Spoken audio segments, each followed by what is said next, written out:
loves, welcome to TT's Urban Pantry. It is early morning around here. We have the puppy outside getting the zoomies out and playing, and then I have my old man River just walking around grazing. So if you hear anything, it's him. He gets winded, he's got a little smoker's cough, so he's okay. But he's actually right by the camera right now looking at me. But I just wanted to share some things with everyone, some things that have kind of been on my heart.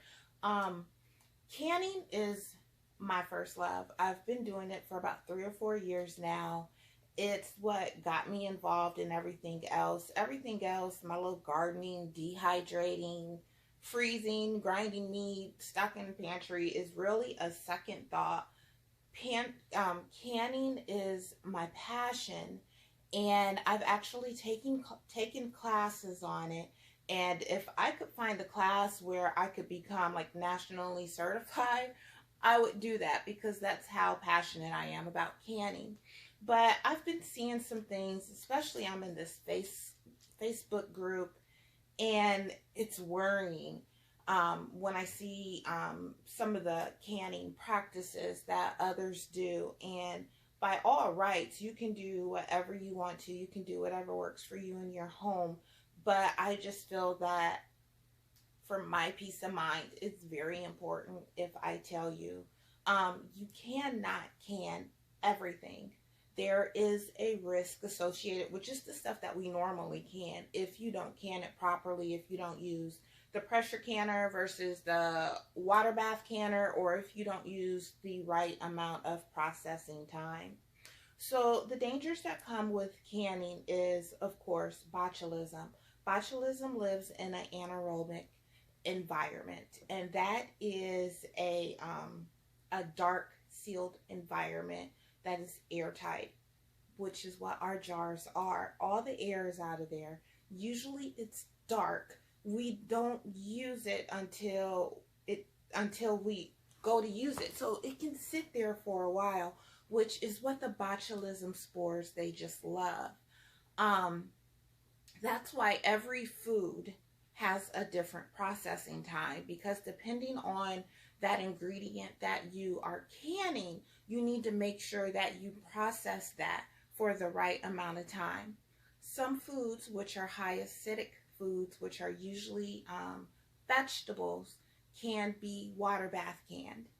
And when you water bath can something, um, the temperature never goes above boiling, which is 220, I believe. But the temperature never goes above boiling, no matter if you're just boiling it for 5 minutes or if you're boiling it for an hour and a half. It never goes above 220, which is why we have to pressure can some foods, because in that pressurized environment, the temperature of the water can go up above 220. I believe it's 270. I'm not positive. I'll put a little note on the screen, but I believe it's 270. But even then, there's a stopping point, which is why we as normal people, we as consumers, we cannot can everything that we see in the grocery store, because some of the things that are being canned in the grocery store, they are using industrialized pressure canners, which can go above the temperature that our pressure canners can go. So anytime I'm doing a recipe, or if it is especially something that I've never done before, I got the recipe from Pinterest or something, number one, I check the Ball website, which is freshpreserving.com. And if I can't find it there, I will then I had to write it down. I will then go to the NCHFP website, which is the National Center for Home Food Preservation. There you can get all your information on canning, dehydrating, freezing, smoking and curing. There's something else. They also have something else. There's like 5 things that you can go to. But I highly recommend that you go to that website and check it out. There are some things that we as home canners cannot can. We should not can either at water boiling or a water bath or pressure canning. We can't can thickening agents. So flour, cornstarch. If you are canning like the apple pie filling, I believe it's Sure-Jell you can with, but you cannot use Clear-Jel. And I'll double check that and put that in there. You can use Clear-Jel after the fact, but if you're canning it, water bath canning it, you cannot use that. You need to use Sure-Jel. We also cannot safely can pasta or rice. There's no proven method for us as consumers to safely can that, which is going to kill off the botulism spores, mostly because they're too thick, the same as the thickening agents with the cornstarch or the flour. They have a tendency to thicken up, and because there may be a clump of rice, pasta, cornstarch, or flour, that heat cannot penetrate it in order to ensure that everything has safely been killed off in there. We also cannot can summer squash, which is just the yellow squash and the zucchini, for the same reason. There's no proven method. Now, there are some recipes that will have zucchini or summer squash in it, and that's fine because it's a mixed recipe, and because of the other ingredients, they can ensure that the heat can penetrate it. But having just a jar of zucchini, they can't ensure that the heat can penetrate it. You can certainly can it if you want to. I mean, when I first started doing this, especially with my spaghetti sauce, I was kind of just doing anything. And you can definitely do that. Like I said, I just feel it's very important that you either know, and then you can make that informed decision to continue to go forward or to change whatever it is you're doing. I believe in the United States, you only have a 2% chance of catching botulism, which is a far less chance than you have of being in a car accident or dying of cancer. Of course, you know, the risk is very small. For me, one thing that I don't like about it, though, is it's not just something that I'm doing. I'm a smoker, and I know the risks that are involved with it, and I'm working on it. I'm trying to stop. I just get stressed, and I've been under a lot of stress recently. But I know the risks that are associated with that, but that's a choice that I'm making for myself.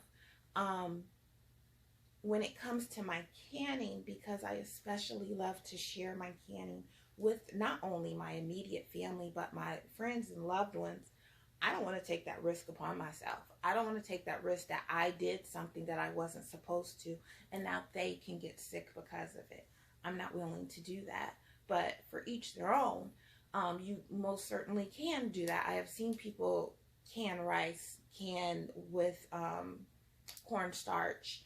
I've seen them can the summer squash. You can do that if you choose, but like I said, I just feel it's important that for my own peace of mind that I let you know that it's not necessarily safe.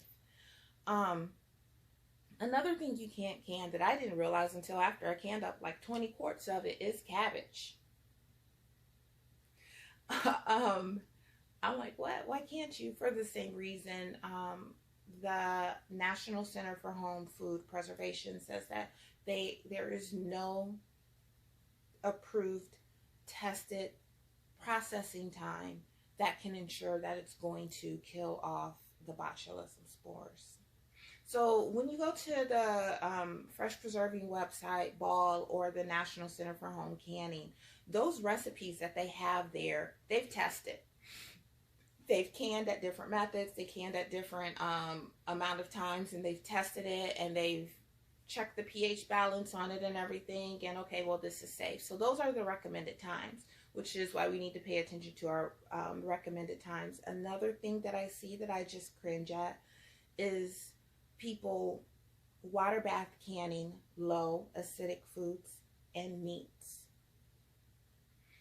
Water bath canning is for high acidic food, which is the fruits. You can a tomato, which is a fruit, but you do have to add extra acid to it. So you either want to add store-bought lemon juice. You should not be adding squeezed lemons because you can't ensure the amount of acidity in those squeezed lemons. But with store-bought lemons, the acid level is all, or with store-bought lemon juice, the acid level is all the same. I feel like I'm just rambling here, but I'm getting to it. The acid level is all the same with store-bought lemon juice. So you can use store-bought lemon juice or citric acid when you are canning your tomatoes. And then you can water bath can it. Low acid foods are your vegetables, green beans, corn, garlic, onions, celery, any of that. And your meats, all meats should be pressure canned.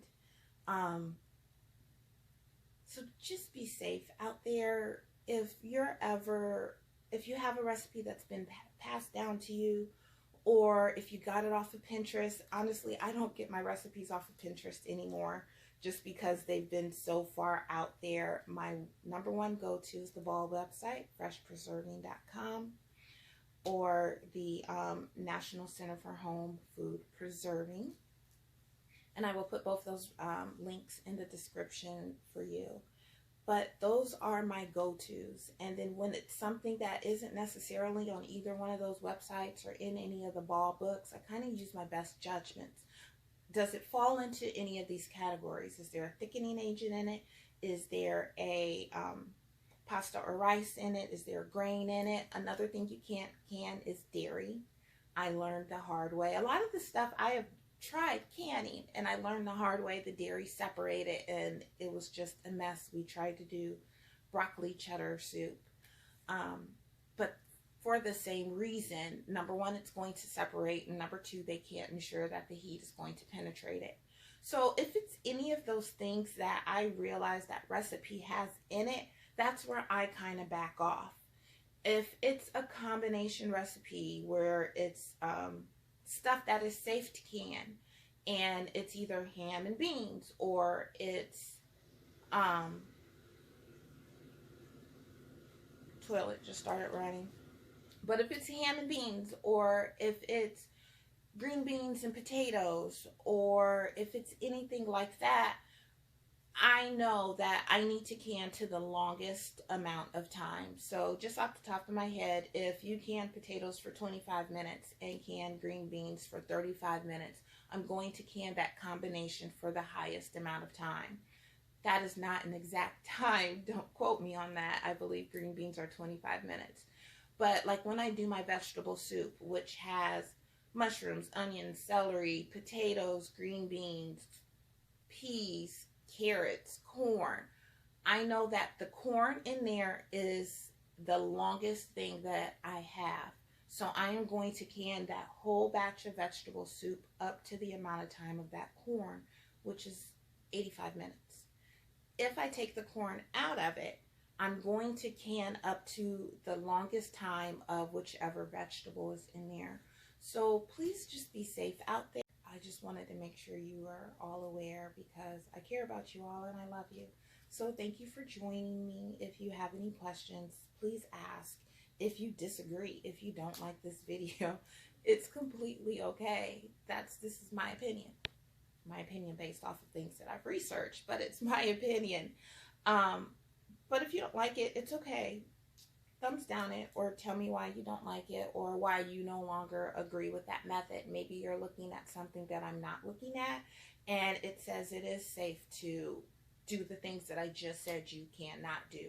I would love that, and I would love to take the time to research and form my own opinion. So if you have anything that's of the contrary, please let me know. I welcome that. Thank you. Thank you for watching TT's Urban Pantry. If you enjoyed this content or was able to learn anything from it, please hit like and subscribe. And don't forget to hit the bell icon to be notified when new videos are uploaded. And as always, have a wonderful and blessed day.